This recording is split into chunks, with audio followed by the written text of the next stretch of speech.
નમસ્કાર મિત્રો, તો આજના પ્રશ્નો તમને આવનારી એક્ઝામમાં ખૂબ જ ઉપયોગી બનશે તેવા પ્રશ્નો છે. તો મિત્રો વિડીયો સંપૂર્ણ જોઈ લેવો, કારણ કે આવનારી એક્ઝામમાં તમને આ પ્રશ્નો ખૂબ જ ઉપયોગી બનશે. અને જો મિત્રો વિડીયો પસંદ આવે તો વિડીયોને લાઇક કરજો અને વધારે તમારા મિત્રોને શેર કરજો. અને જો તમારે મિત્રો ટેલિગ્રામ ચેનલમાં જોડાવવું હોય તો મિત્રો ટેલિગ્રામ ચેનલની લિંક વિડીયોના ડિસ્ક્રિપ્શનમાં આપેલી છે. તો આજે જ જોડાઈ જાઓ, તમને અવનવી માહિતી ટેલિગ્રામ ચેનલમાં મળતી રહેશે. તો ચાલો મિત્રો વિડીયો શરૂ કરીએ. પ્રશ્ન નંબર 1 જોઈએ કે પ્લાઝ્મોડિયમનું જીવનચક્ર સૌ પ્રથમ કોણે શોધ્યું? તો જવાબ આવશે મિત્રો રોનાલ્ડ રોસ દ્વારા શોધવામાં આવ્યું હતું. પ્રશ્ન નંબર 2, કયો રોગ યકૃતના રોગ તરીકે ઓળખાય છે? તો જવાબ આવશે કમળો. ખાસ વેરી મોસ્ટ ટાઈમ ક્વેશ્ચન મિત્રો. પ્રશ્ન નંબર 3 જોઈએ, કયા રોગનું વિશિષ્ટ લક્ષણ પાણીનો ભય છે? તો જવાબ આવશે મિત્રો હડકવા. પ્રશ્ન નંબર 4, રાષ્ટ્રીય ડેન્ગ્યુ દિવસ ક્યારે આવે છે અથવા તો ક્યારે ઉજવવામાં આવે છે? તો જવાબ આવશે 16 મેના રોજ રાષ્ટ્રીય ડેન્ગ્યુ દિવસ તરીકે ઉજવવામાં આવે છે. પ્રશ્ન નંબર 5, કાલા અજાર રોગનો પ્રજીવ કયો છે? તો જવાબ આવશે મિત્રો લેશમેનિયા ડોનોવાની. પ્રશ્ન નંબર 6, પ્લાઝ્મોડિયમ પ્રજીવ કયા તબક્કાથી માનવમાં પ્રવેશે છે? મિત્રો વેરી મોસ્ટ ટાઈમ ક્વેશ્ચન મિત્રો. પ્લાઝ્મોડિયમ પ્રજીવ કયા તબક્કાથી માનવમાં પ્રવેશે છે? તો જવાબ આવશે મિત્રો સ્પોરોજાઇટ. ખાસ વેરી મોસ્ટ ટાઈમ ક્વેશ્ચન મિત્રો આ પ્રશ્ન. પ્રશ્ન નંબર 7, કયો રોગ વાયરસ વડે થતો નથી? મિત્રો આ પ્રશ્ન એવી રીતે પૂછવો પડે કે નીચેનામાંથી કયો રોગ વાયરસ દ્વારા થતો નથી? તો મિત્રો સ્કેબીઝ આવે અને બીજા વગેરે આવી શકે. પ્રશ્ન નંબર 8, કયા દિવસને વિશ્વ વસ્તી દિન તરીકે ઉજવવામાં આવે છે? તો જવાબ આવશે મિત્રો 11 જુલાઈ. પ્રશ્ન નંબર 9 જોઈએ, એડી સિરીઝ એટલે શું અથવા તો એડી સિરીઝ એટલે શું? તો જવાબ આવશે ઓટો ડિસેબલ સિરિંજ. પ્રશ્ન નંબર 10, સ્વચ્છ ભારત અભિયાન ક્યારે શરૂ કરવામાં આવ્યું? તો જવાબ આવશે મિત્રો સ્વચ્છ ભારત અભિયાન 2 ઓક્ટોબર 2014ના રોજ શરૂ કરવામાં આવ્યું હતું મિત્રો. ખાસ યાદ રાખજો. પ્રશ્ન નંબર 11 જોઈએ, પ્રથમવાર સગર્ભા થયેલ માતાને ધનુર એટલે કે ટીડી માટેના કેટલા ઇન્જેક્શન આપવામાં આવે છે? મિત્રો વેરી મોસ્ટ ટાઈમ ક્વેશ્ચન મિત્રો. ટીડીના ઇન્જેક્શન પ્રથમ સગર્ભાને 2 ખાસ મિત્રો 2 ઇન્જેક્શન આપવામાં આવે છે. પ્રશ્ન નંબર 12 જોઈએ, માનવ શરીરમાં કિડની કયું કામ કરે છે? મિત્રો ખાસ માનવ શરીરમાં કિડની કયું કામ કરે છે? તો મિત્રો લોહીને શુદ્ધ કરવાનું કામ કરે છે કિડની. પ્રશ્ન નંબર 13 જોઈએ, ORS એટલે શું? તો જવાબ આવશે મિત્રો ઓરલ રિહાઇડ્રેશન સોલ્ટ અથવા તો સોલ્યુશન મિત્રો. ખાસ અહીં સોલ્યુશન તમે લખી શકો, ઓરલ રિહાઇડ્રેશન સોલ્યુશન. પ્રશ્ન નંબર 14, પોલિયો રસીકરણ માટે હાલમાં કઈ રસી વપરાય છે? તો જવાબ આવશે મિત્રો BOPV બાયોવેલેન્ટ. ખાસ મિત્રો બાયોવેલેન્ટ OPV, OPG ને મિત્રો OPV. પ્રશ્ન નંબર 15 જોઈએ, માનવ શરીરમાં લોહીને ફરતું રાખવાનું કાર્ય કયું અંગ કરે છે? મિત્રો વેરી મોસ્ટ ટાઈમ ક્વેશ્ચન મિત્રો. ઘણા ખરા પ્રશ્નો આ પ્રશ્નમાં ઘણા ખરા વિદ્યાર્થી મિત્રો કન્ફ્યુઝ થશે મિત્રો.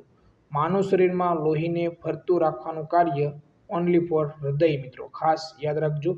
ઘણા ખરા મૂત્રપિંડ પણ ટીક કરી શકે જો ઓપ્શન હોય તો, પરંતુ મિત્રો આપણે ઓપ્શન હોય તોય મિત્રો તમારે હૃદય જ ટીક કરવાનું થશે. પ્રશ્ન નંબર 16, ચામડીનો રંગ કયા તત્વને આધારિત હોય છે? તો મિત્રો જવાબ આવશે મિત્રો મેલેનિન. ખાસ પ્રશ્ન નંબર 17 જોઈએ, વિશ્વ સ્તનપાન સપ્તાહ ક્યારે ઉજવવામાં આવે છે? તો જવાબ આવશે મિત્રો 1 થી 7 ઓગસ્ટ વિશ્વ સ્તનપાન સપ્તાહ ઉજવવામાં આવે છે. પ્રશ્ન નંબર 18 જોઈએ. ત્રિગુણી રસી કયા રોગ સામે રક્ષણ આપતી નથી મિત્રો, એવું પૂછવામાં આવ્યું છે. તો જવાબ આવશે મિત્રો ટીબી. તો મિત્રો અહીં તમારે ઓપ્શન ઉપરથી તમે સિલેક્ટ કરી શકો. ખાસ પ્રશ્ન નંબર 19 વિશ્વ આરોગ્ય દિવસ, તો મિત્રો 7 એપ્રિલ. પ્રશ્ન નંબર 20 ગાજરમાં કયું વિટામિન મળે છે? તો વિટામિન એ ખૂબ જ પ્રમાણમાં મળે છે ગાજરમાં વિટામિન એ. પ્રશ્ન નંબર 21 નવજાત શિશુનું વજન ઓછું હોય તો કઈ સારવાર આપશો? તો જવાબ આવશે મિત્રો કાંગારૂ મધર કેર KMC. પ્રશ્ન નંબર 22 જોઈએ. લેપ્ટોપાયરોસિસની રોકથામ માટે કઈ દવા આપવામાં આવે છે? તો જવાબ આવશે મિત્રો ડોક્ઝીસાયક્લિન. ખાસ મિત્રો ડોક્ઝીસાયક્લિન લેપ્ટોપાયરોસિસની રોકથામ માટે આપવામાં આવે છે. પ્રશ્ન નંબર 23 જોઈએ. પોલિયો શેનાથી થતો રોગ છે? તો જવાબ આવશે મિત્રો વિષાણુથી થતો રોગ પોલિયો છે. પ્રશ્ન નંબર 24 1.5 માસના શિશુને BCGની રસીનો ડોઝ કયો છે મિત્રો, એટલે કે કેટલો ડોઝ છે? તો જવાબ આવશે મિત્રો 0.1 ml. ખાસ યાદ રાખજો 0.1 ml. પ્રશ્ન નંબર 25 જોઈએ. JSSK કાર્યક્રમનું પૂરું નામ? તો જવાબ આવશે મિત્રો જનની શિશુ સુરક્ષા કાર્યક્રમ. પ્રશ્ન નંબર 26 AMTSL નું પૂરું નામ? તો જવાબ આવશે મિત્રો active management of third stage of labour. ખાસ યાદ રાખવું. પ્રશ્ન નંબર 27 માતા મરણ માટે સૌથી વધુ કારણ કયું છે? તો મિત્રો PPS. પ્રશ્ન નંબર 28 પ્રધાનમંત્રી સુરક્ષિત માતૃત્વ અભિયાન ક્યારે ઉજવાય છે? મિત્રો દર માસની 9 તારીખે ઉજવવામાં આવે છે. પ્રશ્ન નંબર 29 જોઈએ. નવજાત શિશુને વિટામિન કે શા માટે આપવામાં આવે છે? મિત્રો વિટામિન કે રક્તસ્રાવ અટકાવવા માટે આપવામાં આવે છે. ખાસ યાદ રાખવું.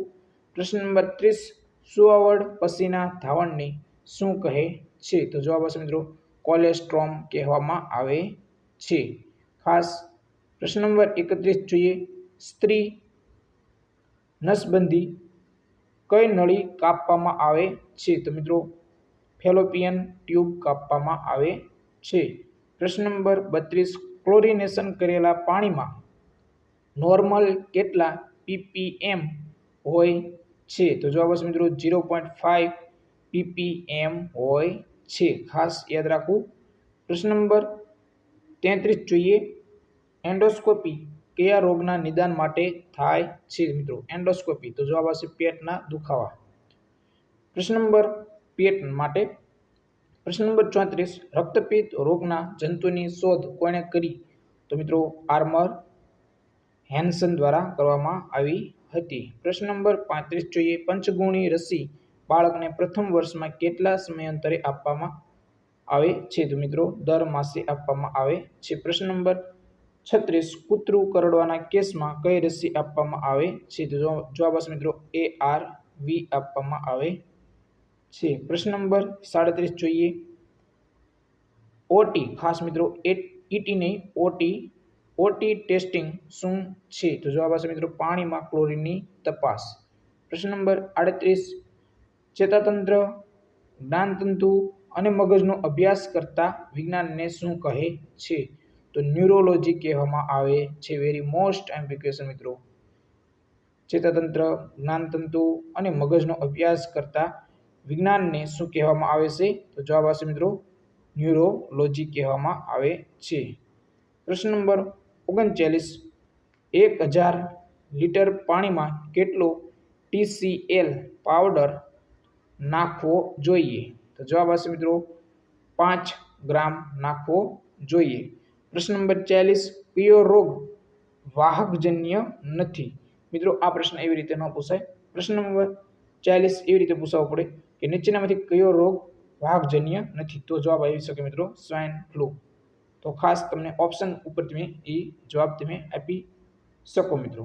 તો મિત્રો આજનો વિડીયો તમને કેવો લાગ્યો? જો વિડીયો સારો લાગ્યો હોય તો વિડીયોને લાઇક કરો અને તમારા મિત્રોને વધારે શેર કરો. અને જો તમારે મિત્રો અવનવી માહિતી મેળવતા રહેવું હોય તો મિત્રો આપણે ટેલિગ્રામ ચેનલ છે જેની લિંક વિડીયોના ડિસ્ક્રિપ્શનમાં આપેલી છે. તો આજે જ જોડાઈ જાઓ, તમને ખૂબ જ ઉપયોગી બનશે. તો કોઈ પણ પ્રશ્ન હોય તો કોમેન્ટ બોક્સમાં જઈને તમે કોમેન્ટ કરી શકો છો. તો જય હિન્દ મિત્રો.